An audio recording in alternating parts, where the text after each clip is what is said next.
everybody. Happy New Week, and hope you had a wonderful weekend. It was stinking hot and humid here in Melbourne, which we don't normally get that, but the weather turned and then it changed, and now it's going to be hot again and then humid again. So it's having a very much hormonal behavior of late. I'm very excited. For me, it's retreat week.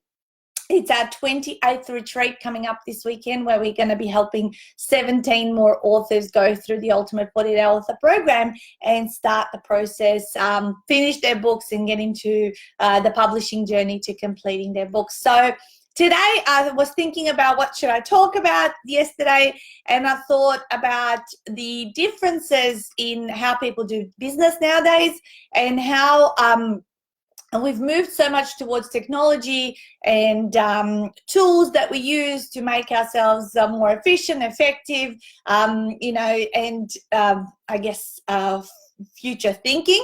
However, some old school etiquette and strategies that that used to exist, people are ignoring, yet the power of them can skyrocket your business so much because they actually are can actually get you off the ground. This is especially important for those business owners who are perhaps just starting out, or they've been struggling to get ahead, if you like.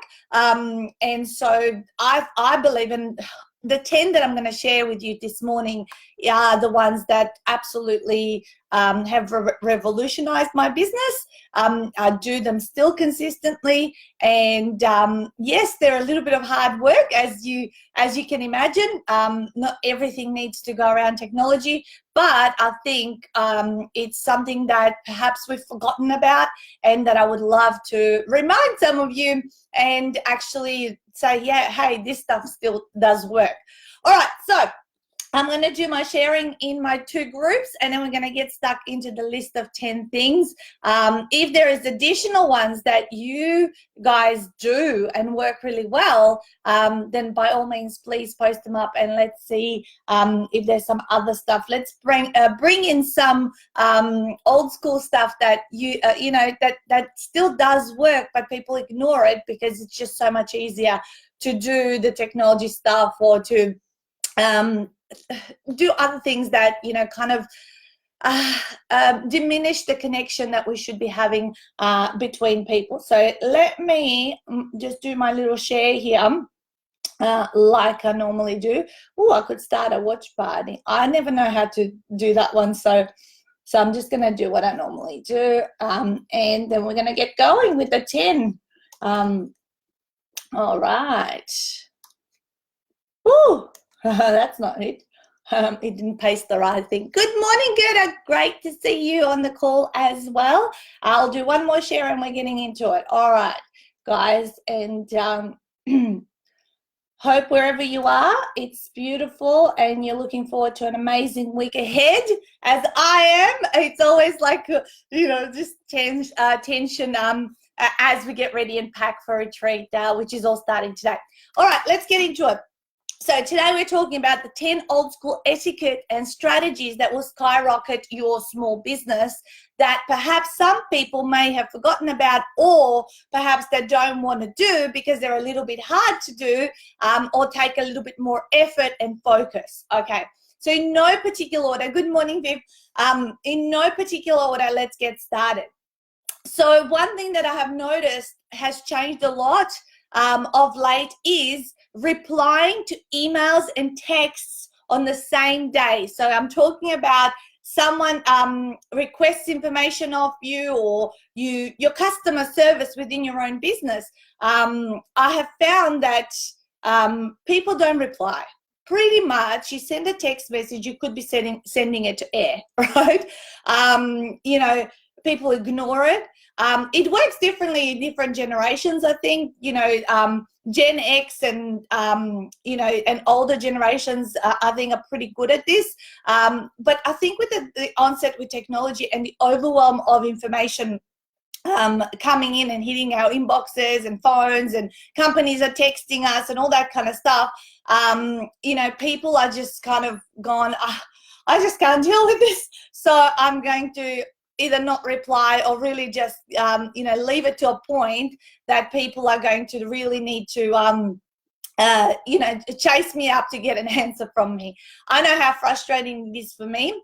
Often, well, Viv's on the call today. You know, we follow up, we try to, you know, offer and nurture and support and give customer service to our clients, but half of our clients don't bother responding to say, hey, I'm okay. You know, thank you for following up.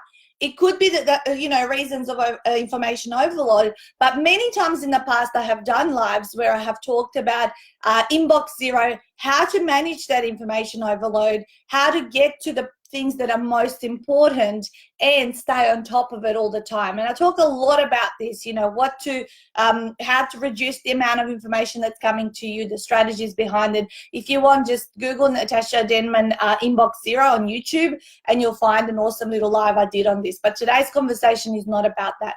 So number one old school etiquette thing is respond to people's messages. Of course, if they're advertising messages, there's, oh, we are having 30% off, you're not going to respond to that. But if it's a real person that you have met and you're perhaps maybe working with, and or it's your client or vice versa, you're their client, respond to people. Like, you know, yes, we can be busy and we can see a message and we forget about it and all that. That occasionally happens to everybody, right? But I can tell you that how many times I put out outgoing information for important updates or questions and things like that, that gets either ignored, forgotten about, or not actioned. So work on your ability to get to inbox zero and reply to all your text messages and emails in the same day. I'm not saying do it all, you know, over weekends or public holidays. Certainly all of those things are important to have and give you a break, but catch up and get on top of things, you know, Monday morning. Like Mondays is our busiest day of the week. Why? Because we're catching up on everything that has come in, information that's come in, and we're getting back to people. And by the end of it, then we're in a really easy flow for the rest of the week. So number one is reply to emails and texts on the same day, as long as it's a working day. Hey, Vanetta. All right. So number two is quote people and send what you promise within 24 to 48 hours max. You wouldn't get how many times I request quotes or things, because I work with a lot of people. I need lots of stuff for my business. I need to be quoting a lot of people. And when someone's requesting a quote from you, that's your number one priority, because sales are the bloodline of your business. So if you don't get the quote out so the person can make a decision whether or not they want to work with you, you know, do you ever wonder why maybe you don't have as many sales or you don't have as much revenue in your business?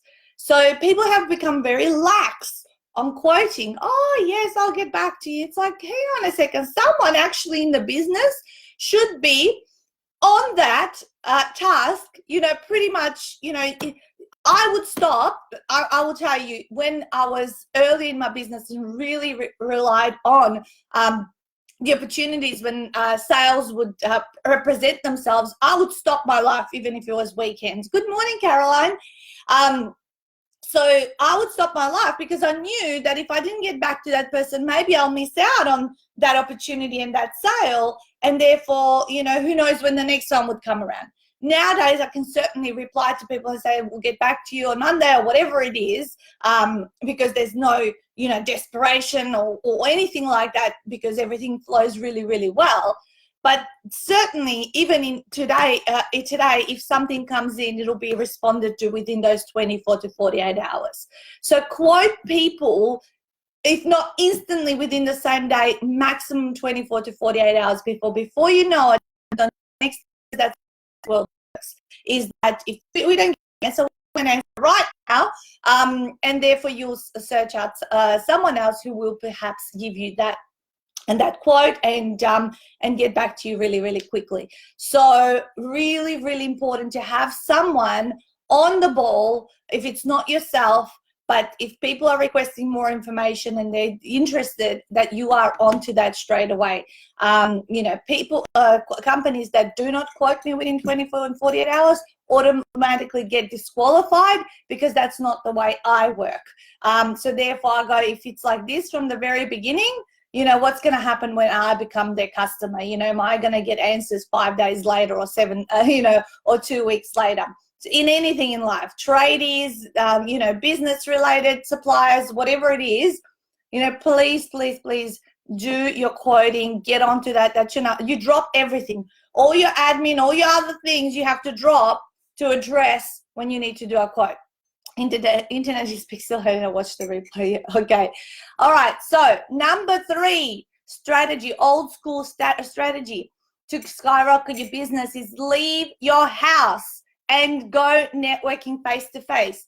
Way too many people are relying on the internet and being behind the computer and promoting themselves and going within Facebook groups and doing all of this stuff, when face to face networking can skyrocket your business way faster than the 15 to 20 times someone needs to see you on the internet to actually you know, trust you enough to want to contact you and all that kind of stuff. Especially if you're starting out, you need to build your network. And how do you build your network? The fastest is actually to get out there and be with people. And that's something that people are doing a lot less of nowadays. And I certainly don't think they should be. I think both together work like magic, because when you meet someone face to face and then they start following you on social media, or you get connected on social media, then the relationship is a whole other level and you can interact with one another in a different manner. Okay, so leave your house, you know, pound the pavement. It's not easy. None of these strategies are easy that I'm going to talk about today. The 10 things that work amazingly are not easy. They take time, they take effort, they take energy, they take fast action. So so leave your house, stop hiding behind the computer. If it's 9 to 5 Monday to Friday, you should be out there doing stuff. It is in the off-peak hours that you can catch up on your admin, on your content creation, on all the bits and pieces, okay? Nowadays, I don't go to as many networking events, but I host my own events, so they've kind of taken over. So I still am attending the same amount of events as I was in year 1 of business, except I'm the one hosting the events, and that's where I get my networking and building of relationships done and all that kind of stuff. Face-to-face is so powerful. It's so fast to grow your business. It's second to none. And we're physical people living in a physical world, and people want to know that you're not a scam, that you're a real person. Can I trust you? Are you authentic? All that kind of stuff. So really, really, really important that you leave your house and go networking face to face. And you guys know my rule of thumb is 2 events every week. And you will see in 12 months time how different who you know and who knows of you will be as you attend and see people and meet people. All right, so the following one is a little bit to the next level, and that is travel for business. Go to other places. So once you have established a network, you know, in your own city, you know, and you've connected with people on social media through other cities or countries, why not actually make the extra effort and go and travel for business? This is what people used to do, and they still do it. And they do it because they know companies send, you know, representatives of within their companies to other countries, you know, so that they could build relationships and, you know, make deals and all that kind of stuff, because we know that, again, the power of face-to-face is so important. So build relationships with people in the physical world. It is really, really important. It is expensive.